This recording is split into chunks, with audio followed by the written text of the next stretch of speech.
Você que é amigo, parente, principalmente companheiro, companheira, né, de alguém que tem o transtorno da personalidade borderline, já deve ter se perguntado, ou gostaria de entender um pouquinho melhor, como essas pessoas se relacionam, né? A gente observa, vê que o modo delas se relacionarem é bastante diferente das outras, mas não fica bem claro, fica faltando alguma coisa para a gente compreender o que está acontecendo. Nesse vídeo, então, a gente vai buscar trazer um pouquinho mais de luz através da psicologia para que você compreenda o relacionamento dentro do transtorno da personalidade borderline. Bom, eu sou Juliana Blaser, eu sou terapeuta comportamental dialética com anos de experiência tratando pacientes border. Então, o problema de relacionamentos no borderline, ele se reflete em várias áreas, nas amizades, com familiares e principalmente nos relacionamentos. Esses relacionamentos podem ser amorosos, mas não necessariamente. Pode ser também um relacionamento chamado com a pessoa favorita, né? Vamos usar esse termo, não que ele seja técnico necessariamente na área que eu trabalho, que é a terapia dialética, mas simplesmente porque ele é mais fácil, né, da gente utilizar. E essa pessoa pode ser o companheiro, mas pode ser a mãe, o pai, um amigo, mas é uma pessoa que toma uma centralidade na vida do border. Então, o que acontece? Vamos começar falando dessa pessoa. Essa pessoa favorita, ela toma centralidade na vida do borderline. Ele começa a só pensar sobre ela. Eu achei até um termo interessante, uma narrativa interessante de mais de um paciente meu, dizendo que existe uma sensação de quase adicção, né? Como se fosse uma droga, que você só consegue pensar sobre aquilo, você está trabalhando, mas não consegue mais pensar no trabalho, você só pensa sobre a pessoa, se a pessoa está ausente, você tem aquela dificuldade e quer ficar junto da pessoa. Então é existe um vínculo muito forte do border com aquela pessoa que ele gosta e que começa a fazer parte da vida dele, né, a qual ele se apaixona.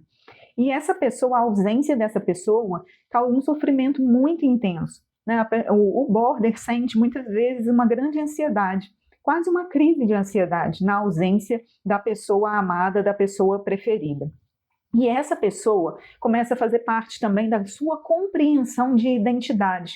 Então, muitas vezes, o borderline começa a gostar de coisas para, né, agradar aquela pessoa que antes ele não gostava, ele começa a fazer coisas que antes ele não fazia, a aceitar coisas que ele não aceitaria. Isso é muito importante porque existe, né, começa a entrar aí um aspecto de dependência emocional.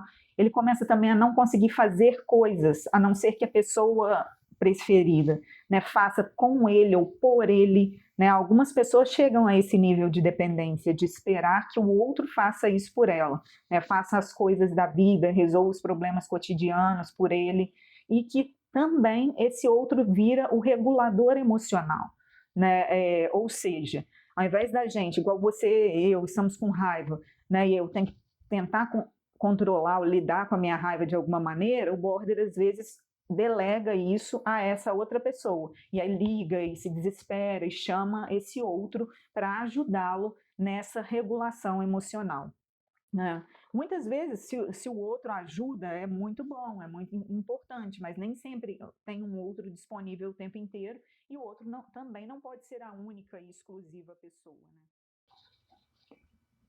Outras marcas, né, do border, né, do relacionamento do border com a pessoa favorita, são os conflitos. É muito comum que existam conflitos com uma certa frequência e por coisas, né, relativamente pequenas. E esses conflitos podem ser intensos e, né, graves, de às vezes haver violência física, psicológica dos dois lados. Então o relacionamento é conflituoso e intenso, que é outra marca do relacionamento borderline. A gente poderia ainda acrescentar, né, a desconfiança nos ciúmes, comportamentos de stalking e ainda a instabilidade. O que acontece? O border, e aí é o nosso próximo ponto, ele tem medo do abandono. Desse medo do abandono, ele gera, às vezes, um movimento de aproximação e afastamento da pessoa amada. Ele, às vezes, tem tanto medo de perder a pessoa amada que ele prefere sair antes, da relação. E aí, com isso, fica essa instabilidade. Eu estou próximo de você, eu estou distante de você. Eu estou próximo, eu estou distante. Ou então ele lê que está sendo abandonado pela pessoa amada. Aí ele se afasta também. Então, ou para evitar que a pessoa amada o abandone, ou porque ele está lendo que está sendo abandonado, ele vai e se afasta. Então, gera esse senso de instabilidade. Além do que, existe uma marca de idealização e desvalorização depois, que se você estiver no estágio de desvalorização da relação, o border também pode se afastar. Daí, a instabilidade novamente, o balanço entre tá idealizado, tá perfeito, me aproximo, tá ruim, eu me afasto. E esse medo do abandono é uma outra marca das relações, aí não só mais da afetividade com o parceiro ou com essa pessoa favorita, mas com todos. Com a mãe, com os amigos, com os colegas de trabalho de uma outra maneira, mas também, né?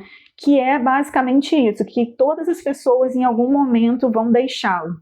E isso se associa muito fortemente a uma crença de desvalor, de que a pessoa não, de que ele, e desamor, né, de que ele não merece ser amado, não tem valor para ser amado. Então, o border acredita que em algum momento ele vai ser abandonado pelas pessoas que estão à volta dele.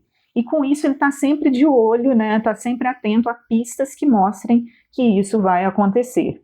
Seja uma mensagem não lida, não enviada, seja um parabéns que não foi dado, seja um cumprimento esquecido, qualquer coisa pode ser uma pista de que para o border de que ele vai ser abandonado pelas pessoas que ele ama. Ao lidar não somente com a sua pessoa favorita, mas com amigos e familiares, o border apresenta também algumas características.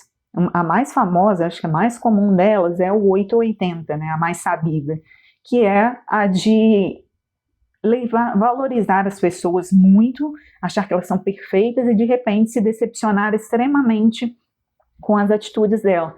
Então existe uma alta expectativa com relação ao que o outro faz e de repente uma grande decepção com as realizações do outro, né? Com aquilo que a pessoa faz. Ela falou isso, ou fez aquilo, eu não esperava isso dela, e isso gera também um rompimento. É 8 ou 80 nesse sentido também, não tem vamos conversar, é vamos romper e a relação acabou para mim.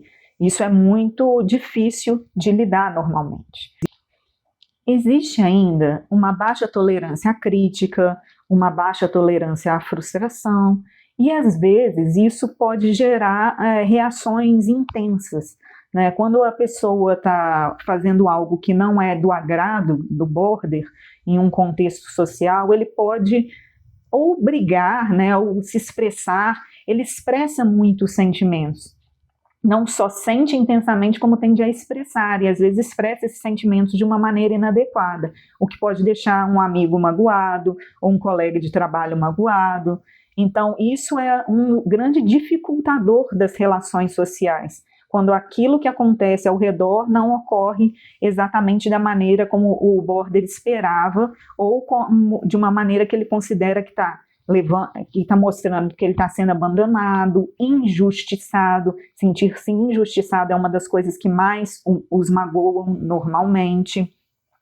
E, por fim, a gente fala também desse grande sentimento de incompreensão, né? O border está sempre dizendo desse sentimento de não ser validado, de não ser compreendido na sua forma de viver e de existir, né? Que as outras pessoas vivem de outras maneiras e não conseguem compreender o seu sofrimento, a sua profundidade, né?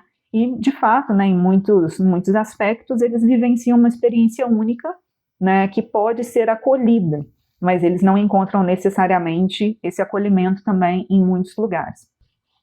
Compreender essas características nos ajuda a entender melhor os nossos filhos, amigos, parentes que podem ser, né, borderline, a lidar com eles, e para os terapeutas ajuda a estabelecer melhores objetivos de tratamento, como melhorar a tolerância à frustração, melhorar a regulação de raiva, aumentar, né, comunicação efetiva e assertiva, se possível envolver, né, pessoas mais próximas também numa estratégia de comunicação mais adequada entre todos.